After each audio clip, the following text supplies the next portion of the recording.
Hi, my name's Justin Ramson and I'm a senior model designer here at the LEGO Group.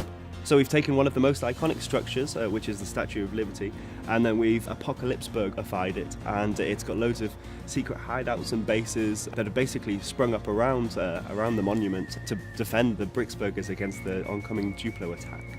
It's a big size model. We know that all the fans love huge models, so we've made another one, and yeah, it's great to have the chance to make such an iconic structure in our favourite brick.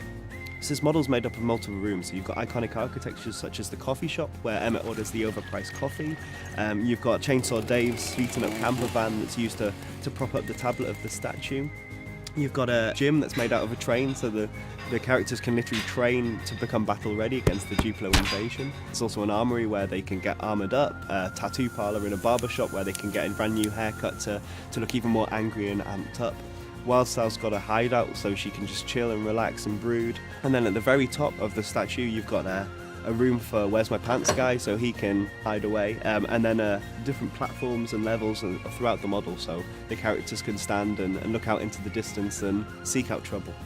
So one thing I wanted to do when creating this model was try and shove in as many hidden Easter eggs and surprises that reference other LEGO films and also just personal interest into the set. So yeah, we've got stuff like the chair kicking function that's hidden away in Bad Cop's jail, which some people may remember from LEGO Movie 1. We've also managed to put references into the Ninjago movie, also LEGO Batman movie, and just had some fun with the model.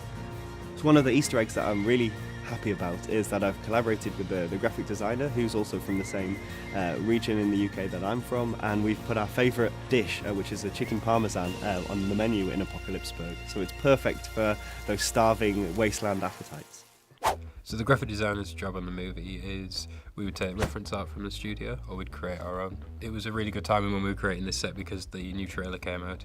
So anything that we'd kind of missed on our storyboard section, we were like just freeze framing that trailer every section, just make sure that we got all those little bits in that are going to be in the movie. So like when people get the set, it's going to be like a pretty accurate representation of what they're seeing on screen.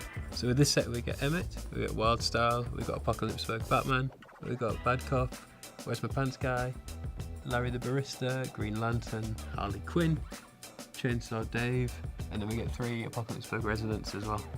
So I think my favourite from this set is Larry the Barista, because he looks way more gnarly than we saw him in the first movie, and I just like the fact that his character's like grumpy and surly, and he's kind of like me. He's got 2 tattoos on his arms, which are the same that Chris McKay has. He directed the Lego Batman movie and he voices Larry the Barista. So there's one of the little details that the studio really wanted to sneak in there. I don't know if he knows about that. So for this model, we've created some really interesting, fun new colour changes that I know fans will absolutely love. So stuff like the spikes in sand green or the container walls in sand blue. I know all the LEGO fans out there will go crazy for it. We've also created some really fun elements for the LEGO Movie 2. So elements such as the armour for Batman, which gives him this apocalyptic feel, and yeah, Wildstyle's goggles and hood, and bringing back classics such as the barbed wire for the set. So I know people really get excited over these small details. So when sculpting new elements, I normally start in clay. We work at a bigger scale because I feel that you can get more detail, and then we get it scanned digitally. I then work on it on the computer, and then it gets scaled down and made into awesome toys that go in the set. First off, there's Wildstyle. She's got an updated wig with goggles, which is really cool. Secondly, there's Batman, who's got this absolutely ginormous new shoulder-padded wheel thing, which is really cool.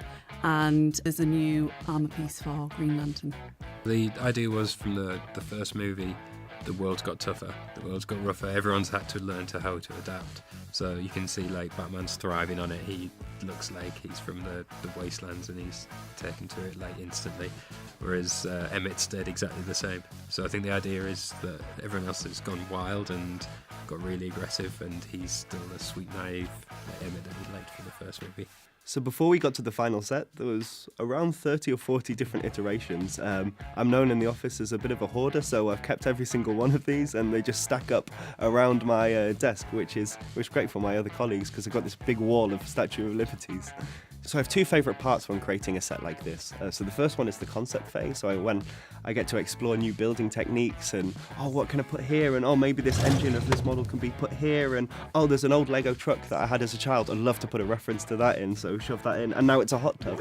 But the second favourite thing is, obviously, when the fans get hold of the set and for the first time and have that fresh experience and new eyes looking at the model. That's really, really great to see their reviews and hear their thoughts. But for me, the biggest mind-blowing thing will be to see the set in the movie on the silver screen at this huge scale. I mean, that's the best thing, is you're sitting during a film and go, ah, I made that, or I was part of it. And that for me is going to be the biggest thing.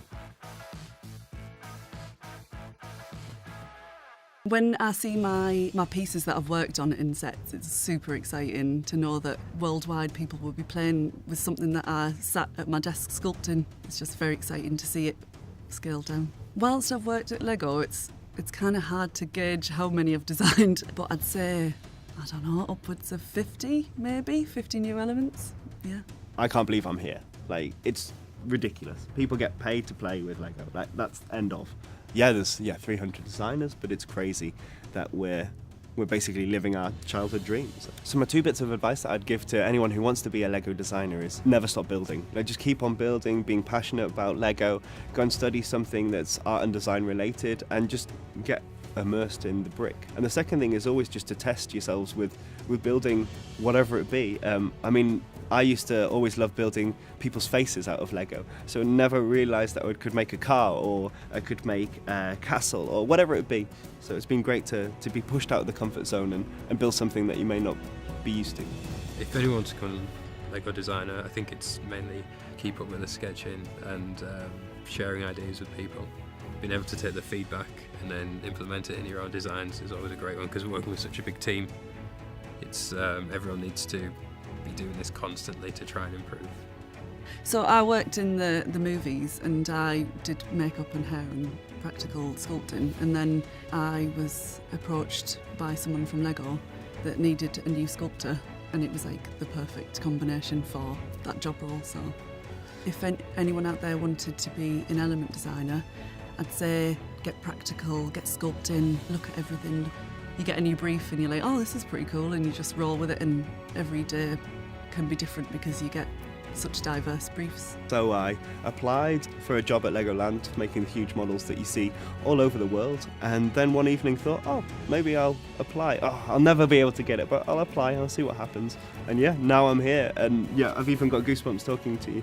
Yeah, ever since at such an early age I've wanted to do this, and now I'm doing it and getting to create amazing models for you guys.